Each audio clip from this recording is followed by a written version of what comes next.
Thank you. Next item of business is a statement by Jean Freeman on care homes.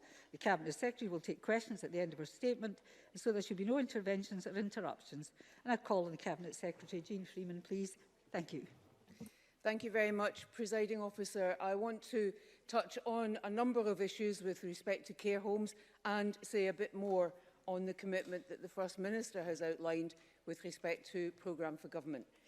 We have discussed and debated the situation in our care homes over the months of the COVID pandemic many times, and rightly so.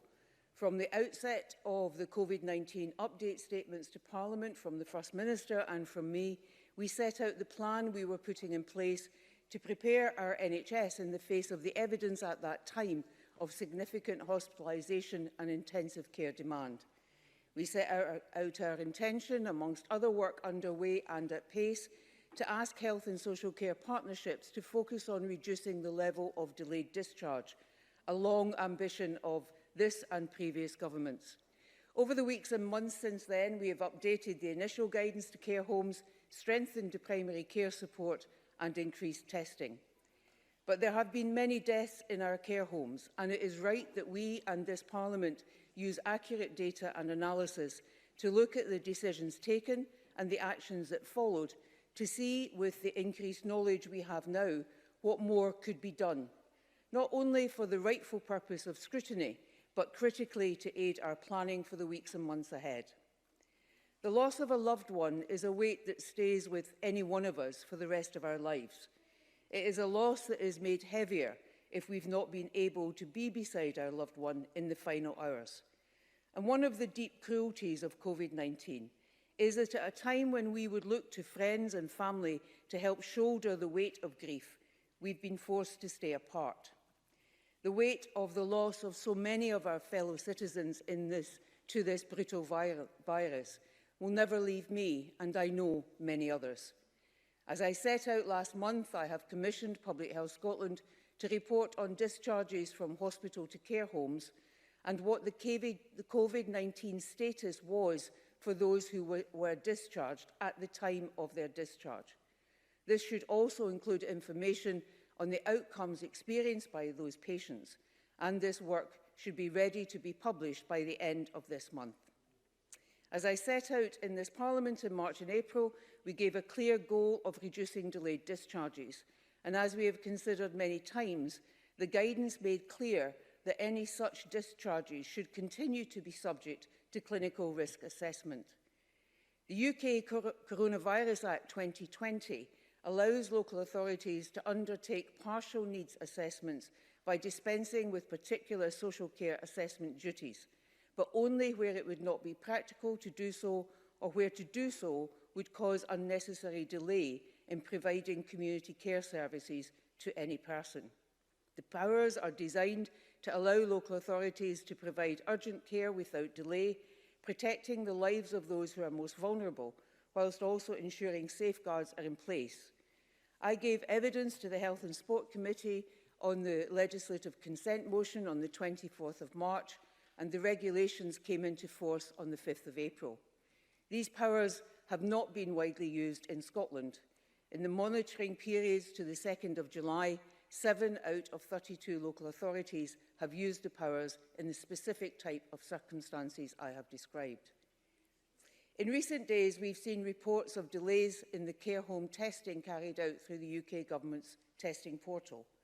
There have been issues, as members of the Chamber are aware, with the UK's 3 Lighthouse Lab network, and we are in daily contact with the Department of Health and Social Care to address these and ensure we can continue to access the capacity we need, at the same time as we continue the work to bring more NHS Scotland processing capacity on stream to increase resilience and mitigate any issues with the UK's portal. These recent challenges have seen some test results delayed, but having looked in detail, I'm pleased to advise the Chamber that these delays have not been as extensive as recent reporting suggests. Even so, delay beyond 48 hours must be minimised, and we are working with our UK colleagues to improve this even more. I well understand the upset and dismay caused to both residents and families of the restrictions on visiting, and I hope that the steps taken since early July to return visiting in a phased way, both indoors and outdoors, have been helpful. We are now finalising guidance for care homes to support the return of in-reach health and care services and the safe reopening of communal areas. Caveats apply here, as you would expect, in terms of the care home being free of COVID-19 and fully participating in the testing programme, but with that proviso and the necessary health and safety measures in place, these activities should be able to return, and I hope to publish the relevant guidance shortly. It will, however, remain the case, as we have seen in Aberdeen and in Tayside, that where we have a higher prevalence of the virus in an area, that may necessitate the restriction of care home visiting in order to protect residents whilst an outbreak is brought under control. Presiding Officer, the pandemic has seen a pace of change in the delivery of many aspects of our healthcare service that was previously unimaginable. It is a pace of change that is necessary for our adult care sector.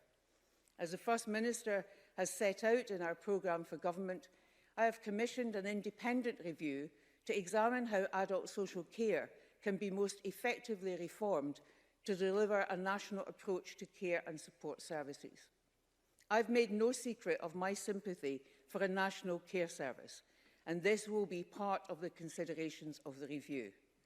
The scope of this review will include how adult social care is organised, commissioned, regulated and funded. I'm pleased to inform the Chamber that Derek Feely has accepted my invitation to chair the independent review.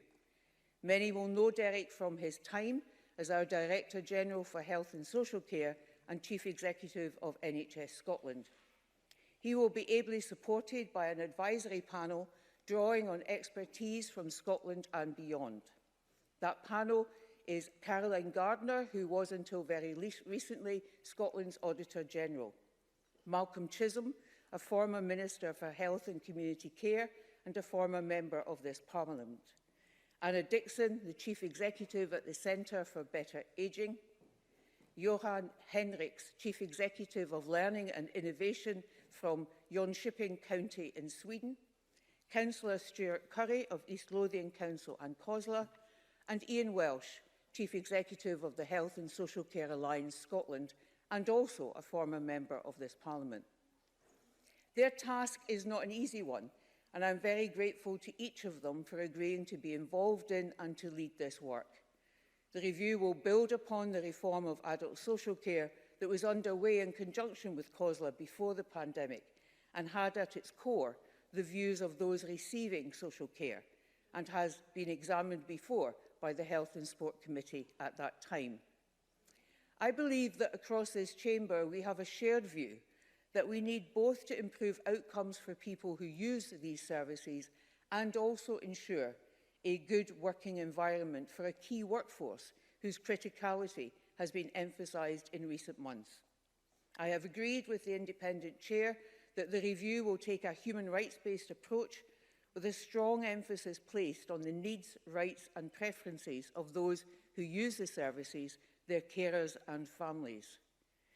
Social care services and supports are enormously varied, covering everything from care homes and care at home to day services, befriending and supported employment. These services touch the lives of a very wide range of people: disabled people, older people, people with mental health problems, people with drug and alcohol problems. We must consider the needs of all of them, equitably, fairly and respectfully. People using services and supports should be consistently and routinely informing the process of improvement and be involved in co-designing services. Derek Feely and his colleagues are ready to begin immediately and will report in January 2021. This is a very tight timescale, but it will ensure that the next Parliament has the options before them straight away so they can take any steps necessary, legislative or otherwise, to put in place the reforms our adult care sector needs. I know that the care many people receive is already good and that people who work in care in Scotland are beginning to feel more valued and certainly more recognised for the work that they do. but not enough yet.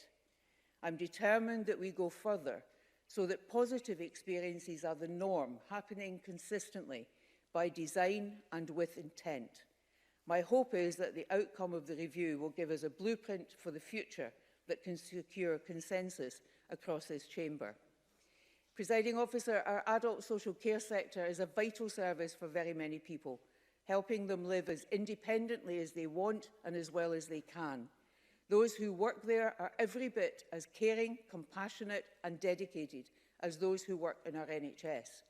The experience of the pandemic shows us that very clearly, but it has also shone a light on the pressing work we need to do to improve those services and the support for those who need them and those who work in them. The independent review will offer us real solutions and, I suspect, difficult choices, but its work is vital. But right now, as the review begins its work, there is more for us to do, learning and applying the lessons so far from the pandemic in our mobilisation plans, in support for the sector and in cooperative working and fast responses to the problems and issues that arise. This chamber has my commitment that we will continue to do just that. Thank you. Thank you very much, Cabinet Secretary. The Cabinet Secretary will now take questions on the issues under a statement. I tend to allow to around 5 to 5 for questions, after which we move on to the next item of business. So it would be helpful if members who wish to ask a question press the request to speak once now. My usual plea for succinct questions and succinct answers. I call Donald Cameron, be followed by Monica Lennon. Mr Cameron, please. Thank you, Deputy Presiding Officer. I'd like to thank the Cabinet Secretary for advance sight of her statement. Can I firstly acknowledge the announcement about a national care service? We await further details on this and will comment further when concrete proposals come forward. Thanks to various newspaper investigations, we now know even more about the decision to send patients who tested positive for COVID-19 into our care homes. We have already found out that as many as 37 patients who tested positive were transferred to care homes and that this was sanctioned by clinicians, with several health boards still to report. And just this weekend, it was reported that at least one care home provider took in a person who the local health board said tested negative for COVID, when in fact the opposite was true. The First Minister has been asked repeatedly when she first learned that COVID-19 positive patients were transferred into our care homes, and she has repeatedly refused to answer. So let me ask the Cabinet Secretary directly, when did she first find out that this was happening? Cabinet Secretary. So I'm grateful to Mr Cameron for his question and his comments. In terms of the independent review, I do intend, once the review has developed its own work plan, including how it will hear evidence and information, and particularly hear from those involved in the sector, to make sure that colleagues across the chamber are aware of that and of the timescale involved.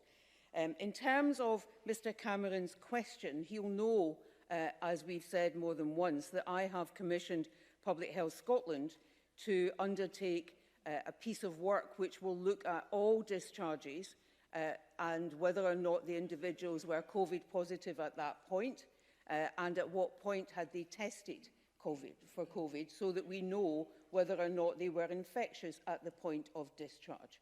As we worked through the work in terms of care homes, we became concerned that we may be seeing some individuals, because of the fact that you can become COVID even after you have tested negative, that some individuals may be in that situation. And we became increasingly concerned about the numbers of cases in care homes.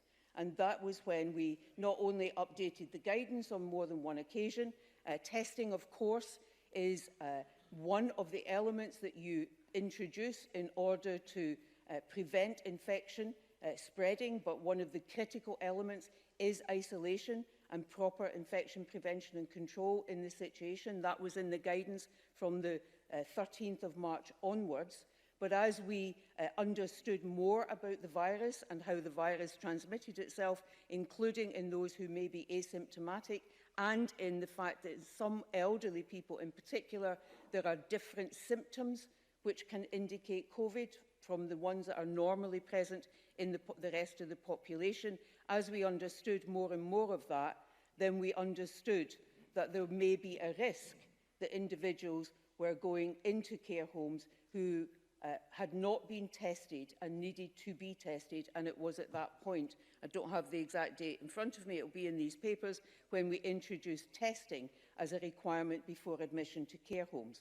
But the critical elements that were always there from the outset about isolation, infection prevention and control nursing, the clinical decision that the patient was ready for discharge, and the clinical risk assessment about where the person should go have been there from the very beginning. Monica Lennon, followed by Alison Johnson. Thank you, Presiding Officer. Care homes have been at the epicentre of this crisis, and it didn't need to be that way.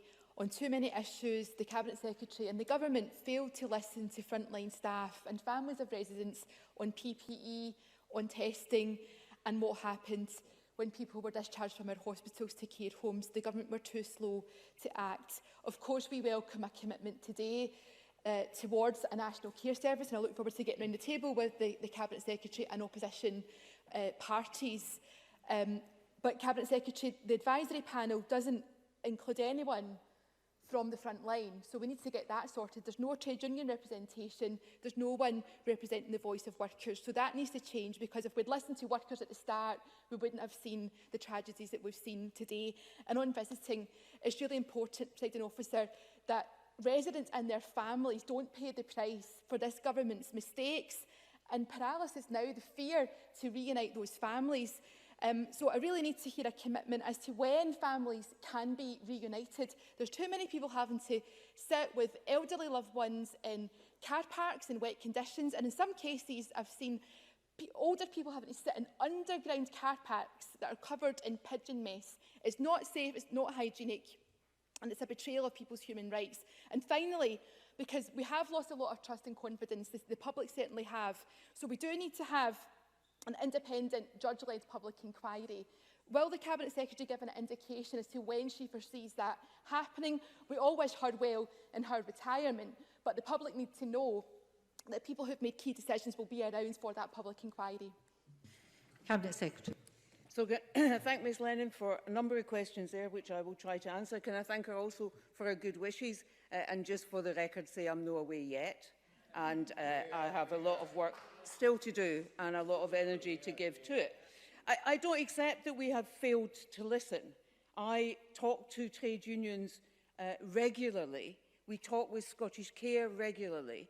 And actually it was thanks to some of the discussions in particular with Unison that we managed, having introduced support for PPE to the social care sector, an issue raised first by Scottish Care, where they advised me that their private supply lines for PPE were not working as well as they needed them to be, that we introduced the direct support to social care, including care homes, of supplies of PPE, but it was the unions that were raising issues around the quality of some of the PPE, and it was thanks to that that we could address that and also reach agreement with COSLA and all the unions involved on the 2nd of April about exactly the right of care home workers to determine themselves whether or not, for example, they believed it was professionally important that they wear a mask or not. So I don't accept that we have not listened to staff. We continue to listen. I continue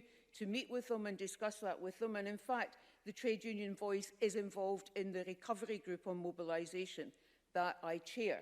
The advisory panel will undoubtedly reach out and hear from all the unions involved. First Minister, you already heard her say that she fully expected the advisory panel to want to hear from every opposition party in this chamber and others, as well as those who are families, relatives and so on.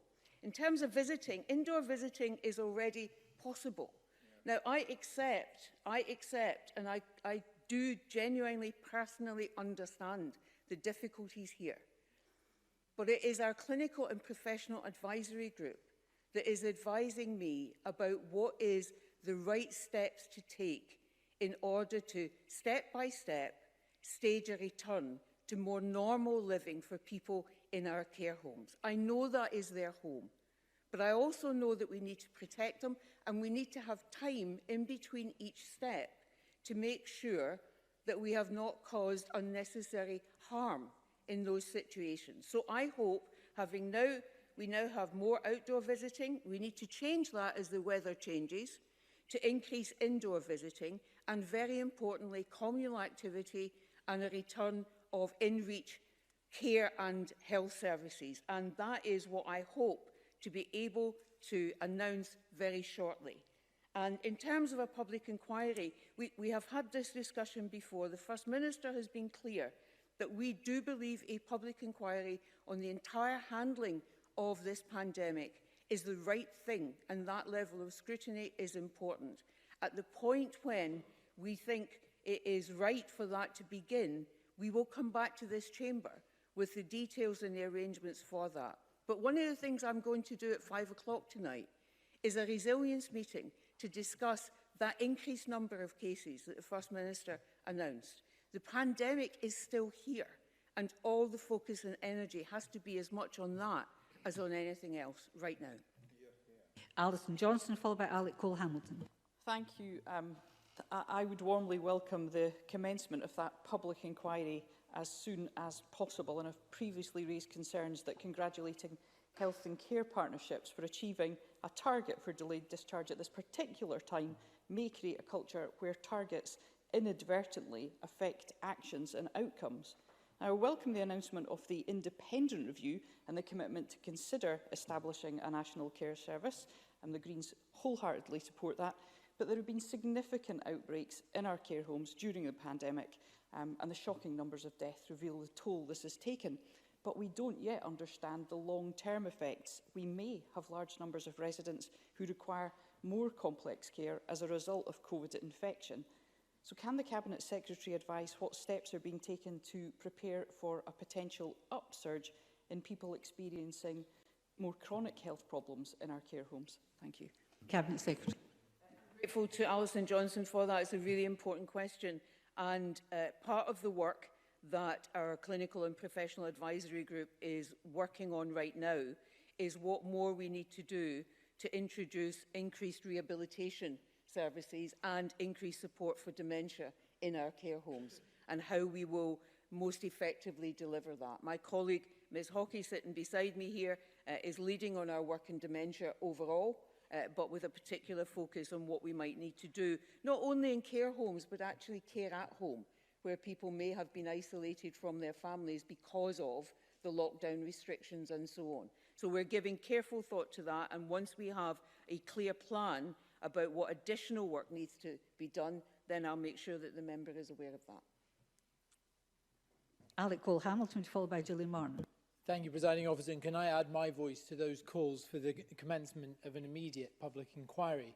It is very troubling to learn that in the testing surge that went with the return to school, care homes were forced to play second fiddle to 17,000 children who had the sniffles, who were probably fine. They had to operate in the blind for several days while they waited for delayed test results and kits to come back.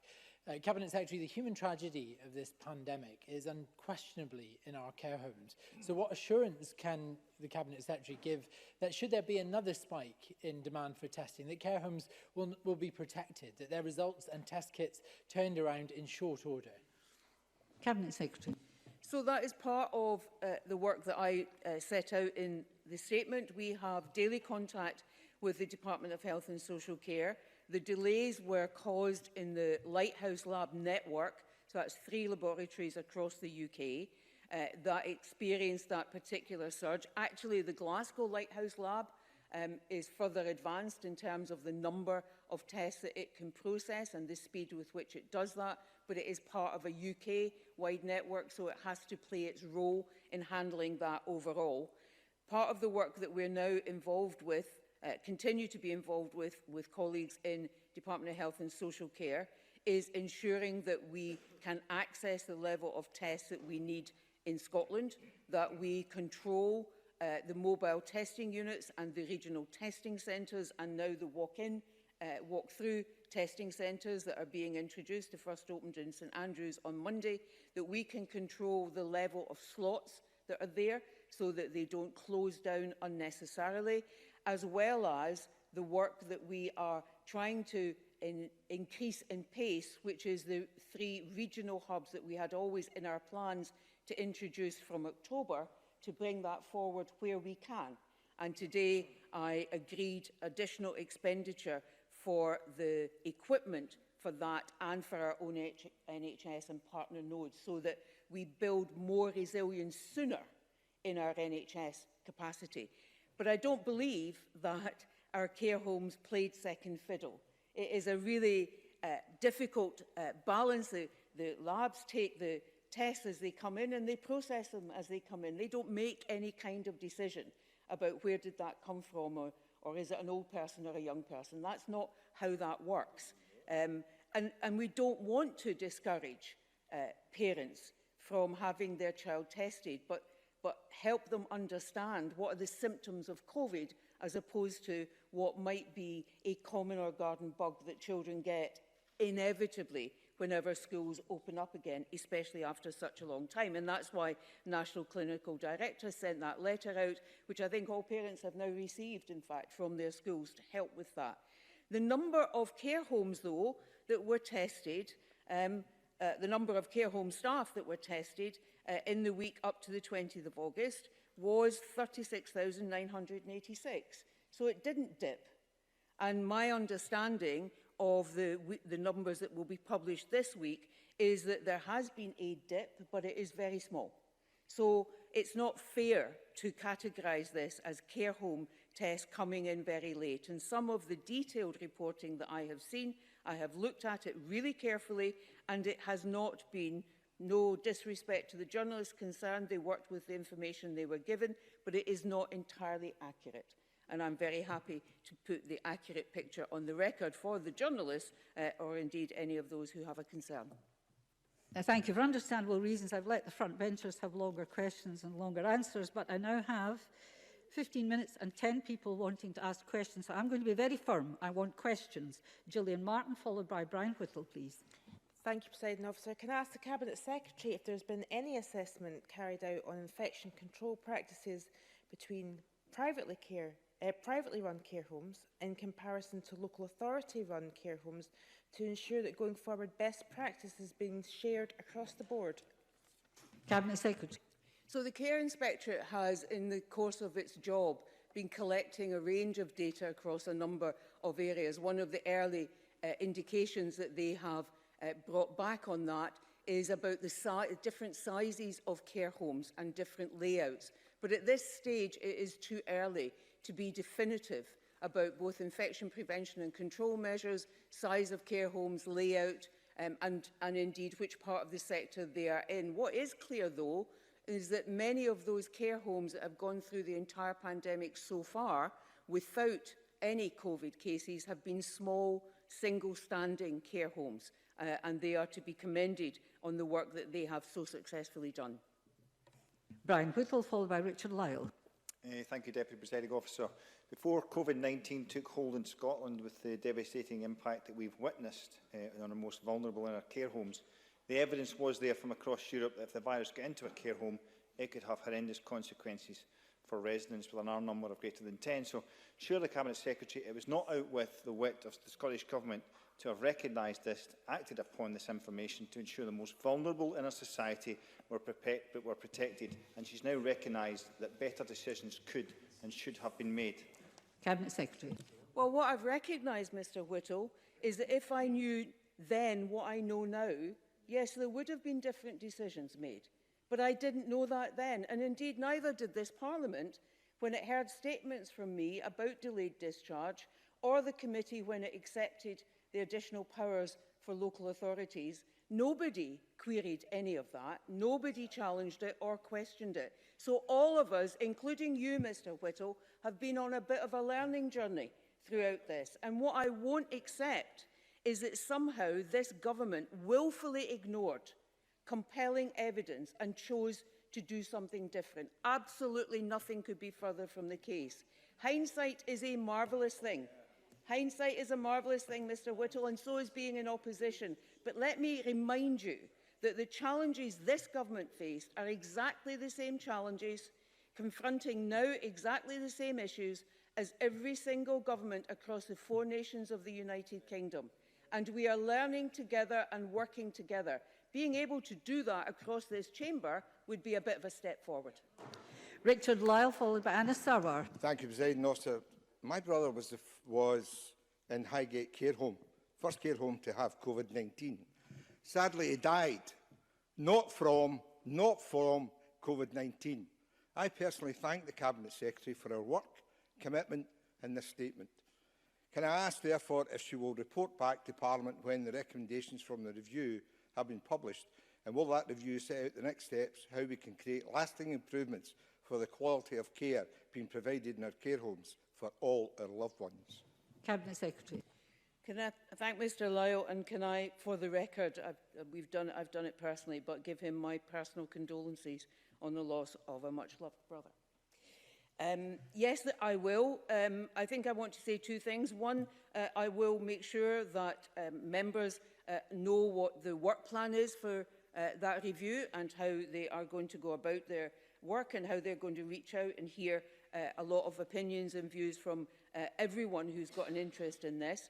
And I will come back when they have published their recommendations and give this government's initial response to those. In the meantime, though, we will continue working with Scottish Care, with COSLA, with our trade union partners and with others to identify improvements that we can make now in terms of the work with the care sector, both care at home and care homes, in order to ensure that we are learning the lessons and applying them, particularly as we plan for a potential increase, which I hope doesn't happen, but a potential increase in the number of cases as we enter autumn and winter. Anna Sarwar, followed by Ruth Maguire. Thank you, Deputy Presiding Officer. Cabinet Secretary, I recognise the need to increase bed capacity and to reduce delayed discharge. But that does not mean sending positive COVID patients into care homes. Can the Cabinet Secretary confirm when she knew that COVID positive patients were being sent into care homes? And does she accept that that act has helped contribute to 2,000 of our fellow citizens losing their lives in a care home setting? Cabinet Secretary. So, Mr Sarwar, I've already answered that question. And in terms of whether I accept that those individuals who may have gone from hospital into residential care were COVID positive and the impact that had, what I have done in commissioning Public Health Scotland to undertake the detailed work on the data so that it is validated and we have that analysis. And that will be at the end of this month, and we will come back, I am sure, and look at that in detail. That will tell me and tell this chamber whether or not COVID-infected patients who were still infectious transferred into care homes and what the impact then was in those care homes. We will know that then, but we'll know that then on the basis of validated data from across all of our health service in Scotland. Ruth Maguire, followed by Adam Tompkins. Presiding Officer, I understand Scottish Government caution around the resumption of care home visiting, but I also keenly feel the concern of family members about the impact of loneliness and isolation on their loved one's health. Can I ask the Cabinet Secretary what criteria individual care homes will have to meet to allow them to increase the number of people who can visit a resident going forward, please? Cabinet Secretary. So there are 2 critical criteria for a care home to be able to introduce any kind of visiting. First is that they need to be COVID-free for 28 days, and the second is that they need to be fully participating in the care home worker testing programme. And not all are at this point, although that number is increasing. Thereafter, they need to have produced a plan that the local director of public health or his or her nominee signs off in terms of proper infection prevention and control. That includes ensuring that there are adequate supplies of PPE, and of course we have a role in helping with that, that the staffing rota is of a sufficient size in order to ensure that staff are there to assist residents and visitors, and the new safety huddle tool, which members will recall has been published, will greatly assist care homes in being able to work out exactly what their staffing rota needs to be in those instances. Those are the primary areas of concern. That is also, though, when the Director of Public Health, and the reason it's the Director of Public Health is because they understand the prevalence of the virus in that local area. And so from time to time, as they did in Aberdeen and in Tayside, they restrict visiting beyond what is possible elsewhere in the country in order to provide additional protection whilst an outbreak is being managed and controlled. Adam Tompkins, followed by George Adam. Thank you, Presiding Officer. The Cabinet Secretary talked about the vital importance when tests for COVID are taken of getting results quickly. Delay beyond 48 hours must be minimised, she said, and we are working with our UK colleagues to improve this. So can I ask, what steps precisely is she taking to ensure that such delays are minimised, and how is she working with her UK colleagues to improve this situation? Cabinet Secretary. Thanks very much. To Mr Tompkins, it's important to say that in terms of our NHS processed tests, they remain over 95% under 24 hours in terms of the total turnaround time.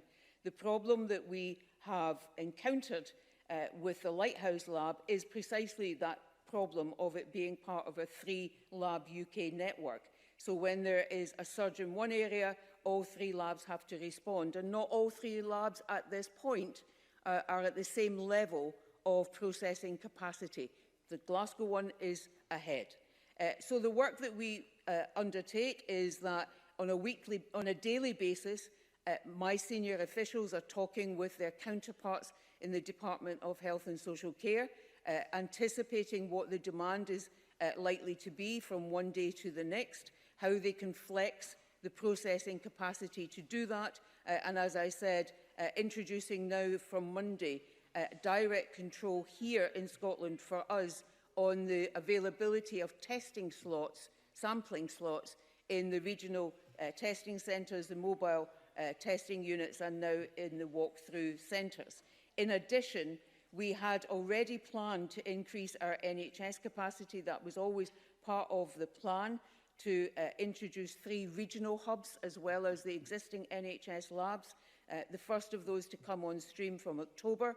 We're working now to see if we can bring that forward in order to increase that capacity, as well as standing up now many of the academic nodes that we had contracted with and now need to get them standing up so that we increase the capacity that we have, if you like, at our own hand through the NHS and through these other measures. That will include discussions that are now underway with 2 of the private labs in Scotland.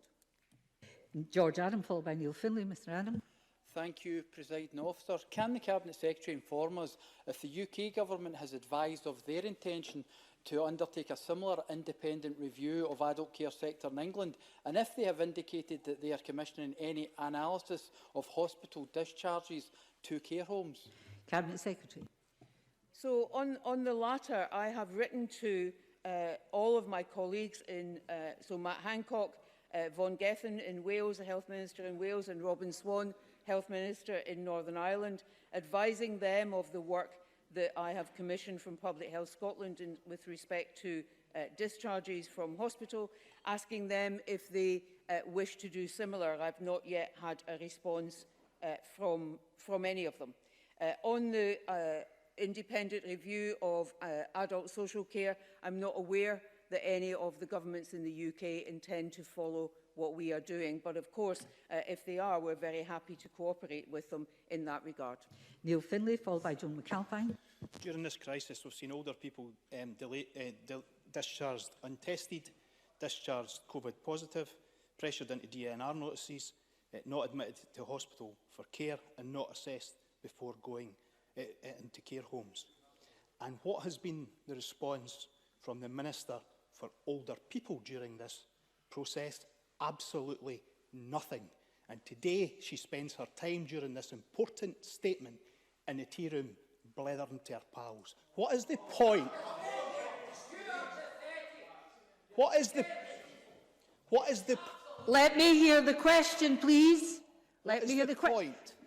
Dr. Allen, I want to hear the question. What is the point of having a Minister for Older People when during the biggest crisis affecting older people in decades, she is posted missing? Cabinet Secretary. Well, I'm not posted missing, Mr Finlay, and neither is Ms McKelvey. If you understood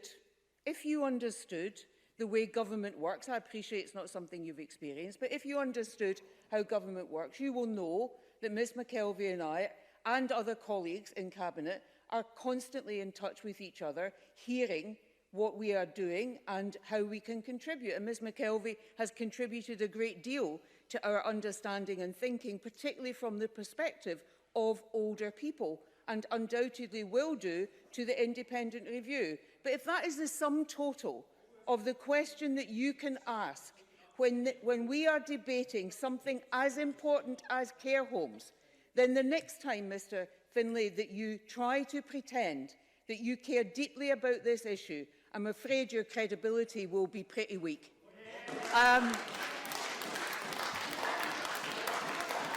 I sincerely, Mr Finlay, I hear, excuse me, don't speak over me. I hope it's a point of order. Let's hear what your point of order is first. Presiding Officer, the Cabinet Secretary may know that my mum is in a care home and I will see her for the first time in 6 months on Friday. I take great offence to that.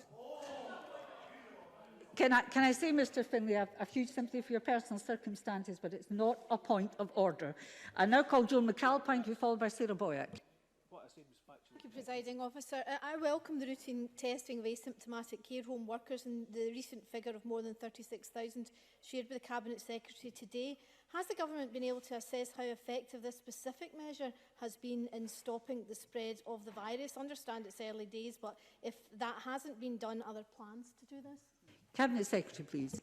It's a very important point, and there are figures. I don't have them to hand, but I'm very happy to make sure that Ms McAlpine has them, which shows, as we test care home workers, the numbers of positive tests that come from any care home, whether it is a care home worker or a resident. And although those numbers are declining hugely, the balance is in terms of care home workers. And I know that very many of them appreciate the fact that there is now that testing because they care very much about protecting the residents that they look after. And finally, Sarah Boyack, please. Thank you, Presiding Officer. Cabinet Secretary, while we await the conclusions of the care review, can you commit today to ending insecure care work, increasing pay for staff and abolishing the registration fees low-paid staff currently have to pay to be able to work in the care sector? Cabinet Secretary. So Ms Boyack knows full well that the care sector is delivered by a mix of private, public and independent. Each of those have their own terms and conditions. Too few of them, in my opinion, negotiate those properly with trade union representation. It is not in my powers to interfere directly in that, but it is in my capacity to try and ensure that the fair living wage is paid and to put a resource in place to try and ensure that that happens. And that is what I have done. But I fully expect the independent review, as it looks at not only how adult social care should be designed with the individual in mind, how it could be best delivered, how it could best be regulated to ensure consistency of quality and standards, but also how it should be funded. I fully expect that independent review to have quite a lot to say about the terms and conditions that should be awarded to those who work in that sector, because the work they do is so valued. In the meantime, I will continue to have discussions with both COSLA and Scottish Care on the national contract and the commissioning measures that they can put in place in order to try and deliver better across the whole sector on the fair work principles, which, as you know, this government has signed up to. Thank you. Thank the Cabinet Secretary. Can I thank members for the cooperation, as all members got their questions, and that's what we always want to happen. Thank you. There'll be a short pause while we move on to the next item of business.